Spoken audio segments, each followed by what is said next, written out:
अस्सलामुअलैकुम। आज का टॉपिक है हमारा वैलेंस बॉन्ड थ्योरी।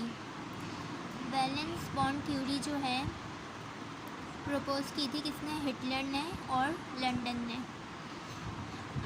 इसे वीबीटी की भी कहते हैं। VBT states that covalent bond is form by overlapping of partially field orbitals. इसमें क्या होता है कि कोवेलेंट बॉन्ड बनता है ओवरलैपिंग से। ओवरलैपिंग मतलब पेनिट्रेशन, यानी दो चीज़ें एक दूसरे में पेनिट्रेट करे, घुस जाए, तो ये ओवरलैपिंग से बनता है कोवेलेंट बॉन्ड। लेकिन ओवरलैपिंग किस चीज़ की होती है? पार्शियली फिल्ड एटॉमिक ऑर्बिटल्स, यानी उन एटॉमिक ऑर्बिटल्स की जो पार्शियली फिल्ड हो, यानी जैसे एक ऑर्बिटल में एक इलेक्ट्रॉन हो और दूसरे ऑर्बिटल में दूसरा एक इलेक्ट्रॉन हो, दोनों अनपेयर हो, तो दोनों क्या करेंगे? ओवरलैपिंग कर लेंगे। मीन्स के ये एक ऑर्बिटल है, इसमें एक इलेक्ट्रॉन है अनपेयर, एक ऑर्बिटल में दो इलेक्ट्रॉन हो सकते हैं, तो इसमें सपोज़ करें एक इलेक्ट्रॉन जो है अनपेयर है, तो ये ओवरलैपिंग कर लेगा इसके साथ, इसके एक इलेक्ट्रॉन के साथ, ये भी अनपेयर है।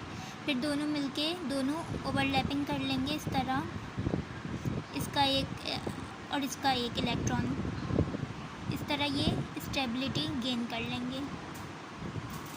दोनों का एक एक इलेक्ट्रॉन अनपेयर था, ओवरलैपिंग हुई, पेयर हो गए। तो इससे इस तरह से जो कोवेलेंट बॉन्ड बनता है, ये वैलेंस बॉन्ड थ्योरी हमें बताता है कि covalent bond is form by overlapping. Overlapping से कोवेलेंट बॉन्ड बन जाएगा किसकी? जो पार्शियली फिल्ड ऑर्बिटल्स होंगे, यानी जिनके एक एक इलेक्ट्रॉन अनपेयर होंगे वो पेयर हो जाएंगे, ओवरलैपिंग होगी, इस तरह कोवेलेंट बॉन्ड बन जाएगा। When two atomic orbitals are combined, no new orbital are formed. जब दो एटॉमिक ऑर्बिटल कंबाइन होंगे या ओवरलैपिंग करेंगे तो कोई नया ऑर्बिटल नहीं बनेगा, इसका शेप चेंज नहीं होगा। ये स्फेरिकल था, ऐसे ही स्फेरिकल आ जाएगा। एक होती है एमओटी, मॉलिक्यूलर ऑर्बिटल थ्योरी, उसमें जो है ये स्ट्रक्चर शेप चेंज हो जाता है, लेकिन वैलेंस बॉन्ड थ्योरी में कोई नया ऑर्बिटल नहीं बनता। Types of overlapping: linear overlapping, जिसे हेड टू हेड भी कहते हैं, सिग्मा बॉन्ड, और दूसरी होती है parallel sideways overlapping, pi bond. पहली है सिग्मा बॉन्ड। सिग्मा बॉन्ड में क्या होता है? हेड टू हेड ओवरलैपिंग होती है, head to head overlapping of atomic orbital along internuclear axis, यानी इस तरह एक ही एक्सिस पर एक साथ अलोंग, एक के बराबर में एक ओवरलैपिंग हो जाती है एक साथ। पैरेलल इस तरह होती है, और सिग्मा जो है यूं ओवरलैपिंग होती है दो चीज़ों की, तो हेड टू हेड ओवरलैपिंग होती है इसमें। सिग्मा बॉन्ड जो है स्ट्रॉन्गर होता है पाई बॉन्ड से due to maximum overlapping. Sigma bond strong होता है पाई बॉन्ड के मुकाबले ज़्यादा, क्योंकि इनमें ओवरलैपिंग जो है वो स्ट्रॉन्गर होती है, ये ज़्यादा पेनिट्रेट करते हैं एक दूसरे के अंदर। पाई बॉन्ड जो है उसमें बस जो है दूर दूर से अट्रैक्शन होती है, एक इधर पाई बॉन्ड है, एक इधर पाई बॉन्ड है, इनमें दूर दूर से बस अट्रैक्शन होगी। लेकिन जो सिग्मा बॉन्ड होता है उसमें ज़्यादा वो पेनिट्रेट हो जाते हैं, जैसे ये काफ़ी ज़्यादा है। Single covalent bond is form by sigma bond. Sigma bond में सिर्फ सिंगल कोवेलेंट बॉन्ड बनेगा। डबल जो है, डबल कोवेलेंट बॉन्ड और ट्रिपल, वो जो है पाई बॉन्ड में बनेंगे, और single covalent bond sigma bond में बनेगा। और दूसरा ये कि सिग्मा बॉन्ड जो है इंडिपेंडेंट होता है, इसे पाई बॉन्ड की ज़रूरत नहीं होती, वो अकेला भी एग्जिस्ट कर सकता है। जैसे कि आगे मैं बता देती हूँ एग्जाम्पल्स में।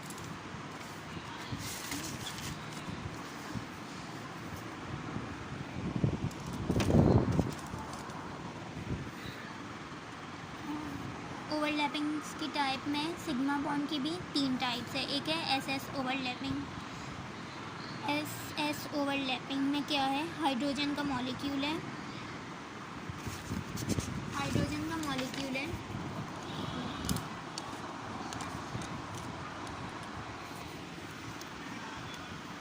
इसकी हमने इलेक्ट्रॉनिक कॉन्फ़िगरेशन लिखी, एक ही इलेक्ट्रॉन होता है 1s, तो s में ही आ गया इसका एक इलेक्ट्रॉन। इसी तरह हमने एक और हाइड्रोजन लिया, उसमें भी उसकी भी इलेक्ट्रॉनिक कॉन्फ़िगरेशन ये हो गई। इसका एक ही इलेक्ट्रॉन है, इसमें n पेयर है, इसके पास भी एक ही इलेक्ट्रॉन है, n पेयर है। दोनों क्या करेंगे, हेड टू हेड ओवरलैपिंग करेंगे और सिग्मा बॉन्ड बना लेंगे सिंगल, ये सिंगल कोवेलेंट बॉन्ड हो गया। ओवरलैपिंग हो गई, दोनों के अनपेयर इलेक्ट्रॉन थे, दोनों कंबाइन हो गए, ओवरलैपिंग की पेयर हो गए। ये सबसे वीकेस्ट होता है सिग्मा बॉन्ड। वीकेस्ट क्यों होता है, क्योंकि इसमें जो है चार्ज डिस्ट्रीब्यूशन यूनिफॉर्म होती है, मतलब कोई डायरेक्शन नहीं होती, यहाँ कहीं भी ये इलेक्ट्रॉन्स मौजूद होंगे इस तरह। तो जो ओवरलैपिंग एरिया वाला है, यहाँ पॉसिबिलिटी है कि इलेक्ट्रॉन ना हो सकता है सारे इलेक्ट्रॉन यहाँ आ जाए, हो सकता है यहाँ आ जाए, तो यहाँ पॉसिबल है कि इलेक्ट्रॉन को फाइंड करने की प्रोबेबिलिटी कम हो जाए। इसकी वजह से बॉन्ड वीक हो जाएगा और ब्रेक जल्दी हो जाएगा, इलेक्ट्रॉन यहाँ नहीं होंगे, कोई अट्रैक्शन नहीं होगी। तो इसमें ओवरलैपिंग तो स्ट्रॉन्ग हो रही है लेकिन अट्रैक्शन नहीं है, क्योंकि यहाँ मुमकिन है कि इलेक्ट्रॉन ना हो बीच में। ओवरलैपिंग वाले एरिया में इलेक्ट्रॉन नहीं होंगे, इस वजह से ये बॉन्ड सबसे वीकेस्ट है। सिग्मा बॉन्ड स्ट्रॉन्गर है पाई बॉन्ड से, लेकिन सिग्मा बॉन्ड के सबसे वीकेस्ट जो है वो एसएस है। उसके बाद एसपी ओवरलैपिंग में हाइड्रोजन फ्लोराइड का मॉलिक्यूल है, हाइड्रोजन का एक इलेक्ट्रॉन अनपेयर है। अब फ्लोरीन को देखते हैं, फ्लोरीन का एटॉमिक नंबर 9 है, ये इसकी कॉन्फ़िगरेशन हो गई, एस में 2 आ गए, यहाँ 2 आ गए, अब रह गए टोटल 5। तो हुम्स रूल के मुताबिक 1 2 इसमें आ गए, 3 4 इसमें और 5 इसमें, 1 इसमें आ गया, तो एक अनपेयर है। तो फ्लोरीन का 2pz वाला हाइड्रोजन के एक अनपेयर के साथ ओवरलैपिंग करेगा तो ये पेयर हो जाएगा और स्टेबल हो जाएगा। अब जो ये होता है, इसका शेप डम्बल है।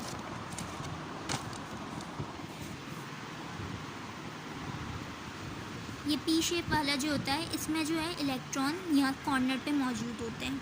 इसकी जो चार्ज डिस्ट्रीब्यूशन है ये डायरेक्शनल है, ये यहीं पर होंगे, यहाँ पर पाए जाएंगे। तो जब ये और ये ओवरलैपिंग करेंगे तो हो सकता है इसके इलेक्ट्रॉन्स तो यहाँ मौजूद हो, लेकिन ये पी की वजह से यहाँ पर इलेक्ट्रॉन्स मौजूद होंगे, तो यहाँ अट्रैक्शन होगी, तो ये बॉन्ड स्ट्रॉन्ग है। तो इसके मुकाबले ये वाला एसपी ओवरलैपिंग स्ट्रॉन्ग है, क्योंकि एस में तो इलेक्ट्रॉन की डिस्ट्रीब्यूशन यूनिफॉर्म है, लेकिन इसमें तो डायरेक्शनल है ना, इस कोने पर मौजूद है। तो जब ये हिस्सा इससे ओवरलैप करेगा तो प्रोबेबिलिटी है कि यहाँ पे इलेक्ट्रॉन मौजूद हो,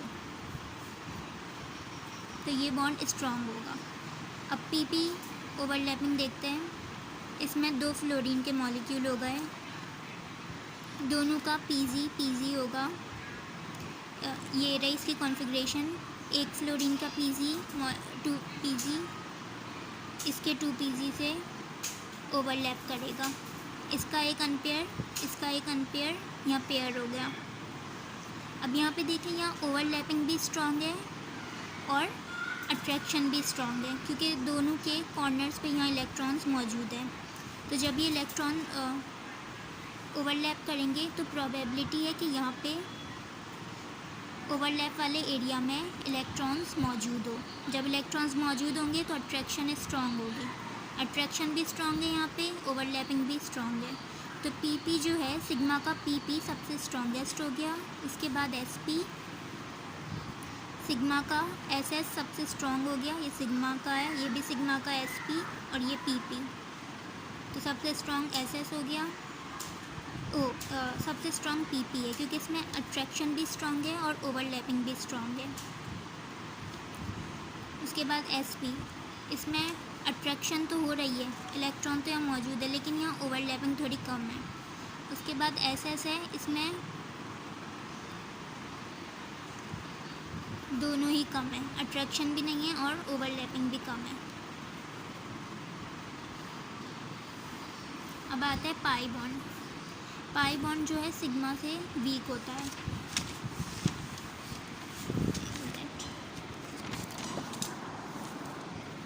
पाई बॉन्ड जो है सिग्मा के मुकाबले वीक होता है, क्योंकि इसमें सिर्फ दूर दूर से अट्रैक्शन हो रही होती है, ज़्यादा पेनिट्रेट नहीं करते ये दोनों एक दूसरे में। इसमें डबल बॉन्ड और ट्रिपल बॉन्ड होते हैं, साइडवेज ओवरलैपिंग होती है, ये इस तरह पैरेलल होते हैं। ये अलोंग नहीं होते इंटरन्यूक्लियर एक्सिस के, ये पैरेलल होते हैं। अलोंग मतलब यूँ, और ये पैरेलल होते हैं इस तरह। पाई बॉन्ड जो है डिपेंडेंट है सिग्मा बॉन्ड पर। पाई बॉन्ड तभी एग्जिस्ट करेगा जब पहले से सिग्मा मौजूद हो।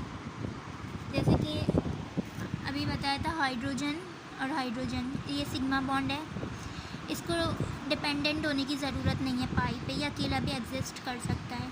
लेकिन यहाँ देखें ऑक्सीजन, इसमें डबल बॉन्ड है, तो यानी कि ये पाई बॉन्ड है। अब डबल बॉन्ड है तो इसमें से भी एक सिग्मा होना लाजमी है, सिग्मा होगा तो ही पाई बॉन्ड बनेगा। ऑक्सीजन मॉलिक्यूल को देख लेते हैं, इसकी कॉन्फ़िगरेशन 8 होता है एटॉमिक नंबर, 2 यहाँ आ गए, 2 यहाँ आ गए, हुंस रूल के मुताबिक, फिर 2 यहाँ आ गए, पहले एक एक और फिर एक आ गया, तो ये होगा 1 2 3 4 5 6 7 8 हो गए। 2 अनपेयर है, 2 अनपेयर है, तो अब क्या होगा कि डबल बॉन्ड हो गया। ये 2 अनपेयर है मतलब डबल बॉन्ड बनेगा, तो इसमें से लाजमी एक जो है सिग्मा होगा, तो PY को हम पहले सिग्मा बना देंगे, फिर दूसरा पाई हो जाएगा, पाई बॉन्ड, दूसरा वाला PZ पाई बॉन्ड बन जाएगा। PX PY PZ एक दूसरे से 90 डिग्री के एंगल पर होता है, तो PY यहाँ पे बन गया सिग्मा बॉन्ड। पाई बॉन्ड बनाने के लिए पहले सिग्मा बॉन्ड बनाना लाजमी होगा, तो PY को हम पहले सिग्मा बना देंगे, फिर PZ को 90 डिग्री पर बनाएंगे हम PY से, ये बन गया पाई बॉन्ड। ये देखें, ये एक दूसरे में पेनिट्रेट कर रहे हैं बहुत ज़्यादा, क्योंकि ये सिग्मा है, यहाँ दूर दूर से सिर्फ अट्रैक्शन हो रही है, इसलिए ये पाई बॉन्ड है। PX PY PZ एक दूसरे से 90 डिग्री के एंगल पर होता है, PY यहाँ है तो PZ इसके ऊपर 90 डिग्री के एंगल पर आ जाएगा। पाई बॉन्ड बनाने के लिए सिग्मा बॉन्ड बनाना लाजमी है।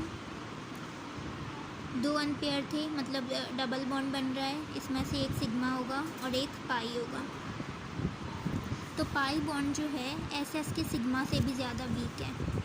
सबसे वीक पाई बॉन्ड होगा, फिर सिग्मा का SS होगा, फिर सिग्मा का SP होगा और फिर PP होगा।